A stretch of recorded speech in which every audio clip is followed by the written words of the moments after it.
what others can't. It's believing when others don't. It's taking the abstract, those visions, those pictures in your head, the make-believe, and finding the courage to make them real, bring them to life. It's this constantly evolving process, and it grows a little bit every single day. Sometimes we feel that progress, we feel the momentum, we do something big and it's exciting. Hello. And sometimes the progress feels small. And then there are times when we get knocked down and we don't see it at all.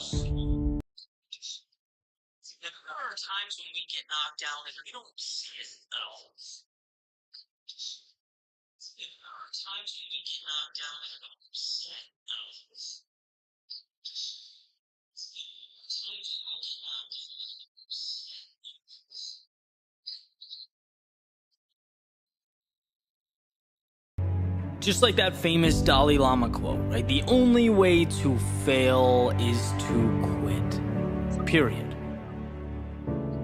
No one ever stops because they can't. They stop because they decide to. They stop because they see that huge mountain and they think that's impossible. They forget it's only made of little rocks. They stop because they get so disheartened by the distance of the finish line that they forget it only takes a collection of little steps to get there. You don't have to leap the entire distance. You know, I've been there. Right? This is me speaking from experience. It took me years to figure it out. And even now, life is rapidly evolving. I've poured my heart into things that, let's be honest, no one cared about. I've invested in opportunities that fell apart right in front of me. And each time it felt like the end of the world. You know, I've been lost, I've been unsure. Gotten up after things didn't go as planned and it felt like a loser. I had to look myself in the mirror and pick myself back up off the floor. But there's one thing that I kept doing that I never thought twice about. And that's continuing on. Whether life lifted me up or it beat me down, my plan for tomorrow was always the same. Get up and try again. Keep going.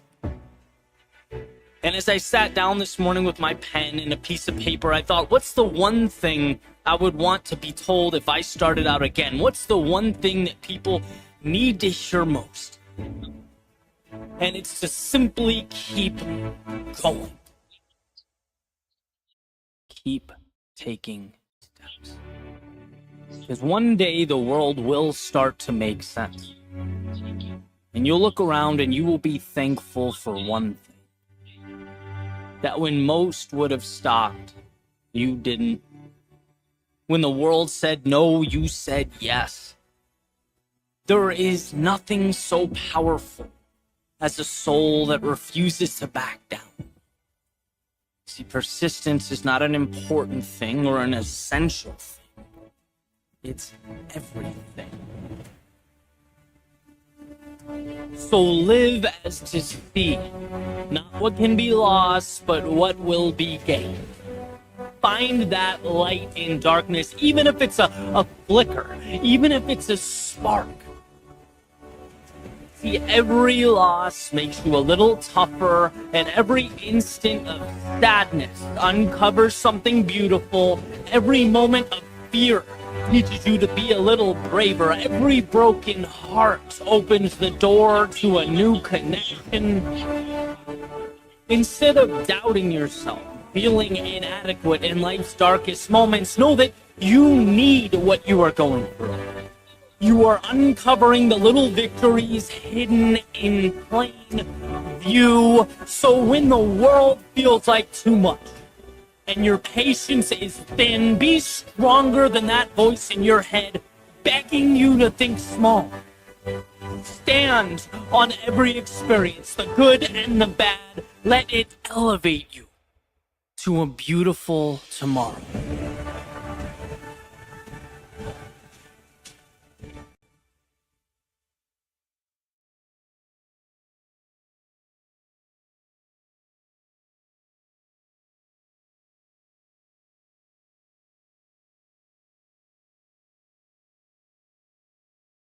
if there's time, then there's time to turn things around. If there is a tomorrow, then there is hope today. The only have-to-be's in life are the ones we prop up and adhere to. And how interesting that oftentimes we don't even realize we're the ones holding them up. There's a simple question that I like to ask as the sun comes up and the coffee brews. Am I living today like it's an obligation or something more? Is it an automatic continuation of the past or a methodical move towards a future that lights me up? And these aren't small distinctions, right? I've lived both ways. I've felt what it's like to feel both. I remember going to work and joking around that a flat tire would be a real treat. That's not accountability. That's not control. That's essentially living life as a jellyfish floating along with the tide. And while the lack of required output, innovation, and planning may have felt like a win in the moment, or a burden lifted off my shoulders at the time, it deprived me of that which resides in the soul of every human being alive. Purpose. Personal agency. See, you can only go so far, so long being the spectator of your own journey. You can only go so long looking out the window before you wonder just what it'd be like to be behind the wheel. When we put our actions up against the question, why? It astounds me how many things are done because it's what we've always done. We act like we're expected to act, think like we're expected to think, see who we're expected to see, but expected by whom? Some of my greatest breakthroughs in life emerged after being asked why by people I look up to or respect. Why have you accepted that? That's your income? Okay, great, but why? That's how you spend your day? I see. How come? And when one is tasked with looking at their own life through a magnifying glass, some hidden truths always emerge. It shines a spotlight in the corner of the room, illuminating those shadows where one can, if they look hard enough, make out the wolf in sheep's clothing. That is the phrase, because that's how I've always done it. We get in life what we accept. We are what we allow ourselves to be, and if we don't ask ourselves which mountain is worth climbing, which ocean is worth crossing, we simply float with the tide. We're at the mercy of the winds. We forfeit the mastery over our own lives that await if we're willing to take that wheel and navigate. So here are a few things to take with you. First is you are bound by nothing. The parameters you exist between are of your making. You can get in that car and drive. You can walk away and begin something new. You can entertain that vision that's been conveniently tucked away in the back of your mind. Understand that to not go is fine, but it's a decision. And perhaps a decision you'll wish you made differently. And second, difficult today liberates you tomorrow. It's easier to observe. It's easier to say how you wish things were. After all, stepping out into the fast-paced, chaotic world is tough. It's scary, it's unpredictable, but it's where you find yourself and the path that's calling your name. It's beyond the pins and needles, emerging as one jumps into the cold water, that they're able to find that evolution. If there's time, then there's time to turn things around. If there is a tomorrow, then there is hope today.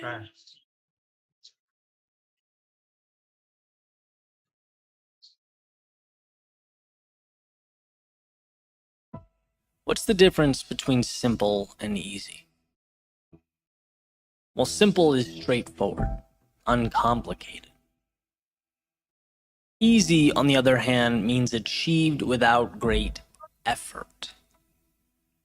The difference between those two words is subtle, but essential to understand. One deals with the complexity of an outcome.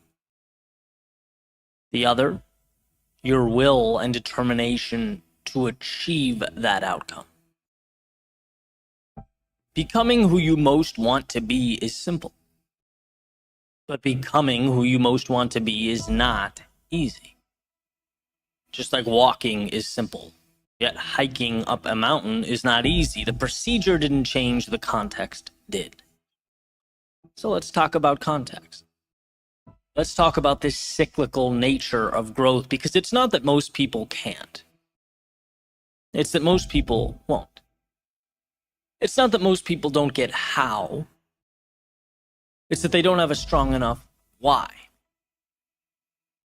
The path is laid out before you. You just have to be willing to walk down it. Will you? Step 1, realize there's more out there.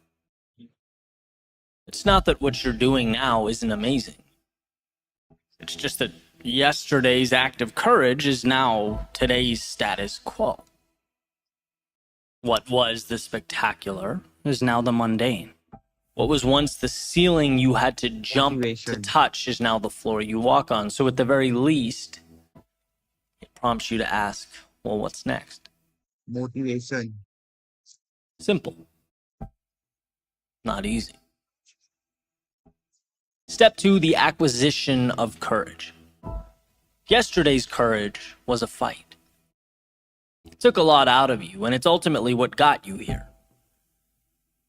But it dropped you at the curb, it waved goodbye and went on its merry way, and here you are. You can stay here. A lot of people do. You can reminisce of the glory days, the old path, yesterday's triumphs. Or you can do that perpetually uncomfortable exercise of vulnerability.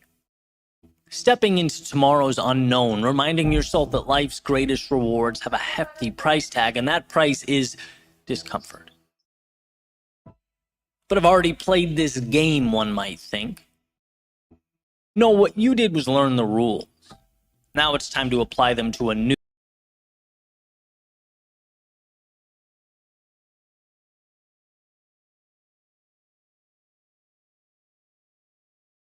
Yet to look down and see your ascent, see what you're becoming. Just by staying on, holding tight, just by believing in yourself enough to begin again, you are fanning those tiny flames of courage in your soul that wait to be spread like a wildfire. Simple, but not easy. Step 3, mistakes. Now, of course, it's not the mistakes themselves you fear. It's what you think those mistakes will mean. Ridicule, embarrassment, lack of direction or identity, losing what you have. But here's the catch. When you realize the upside is greater than the downside, you liberate yourself. When you realize there's more to gain than to lose, your potential for greatness is born. How does one act on this? Mistakes. By making mistakes. By injecting yourself into the turbulence of progress. Our biology has not yet learned that the uncomfortable thing is the right thing, and that's why you get resistance. That's why it hurts. And it's why few people will accomplish what you will. When it comes to your climb, every day is opposite day. When they run out, you're running in. When they play safe, you play for the victory. To become who you might be, you must learn how to get there. Mistakes are your curriculum. Simple, but not easy. Step 4, trust yourself. Okay, sure, no problem. Easy. Well, yeah, it's easy when you're getting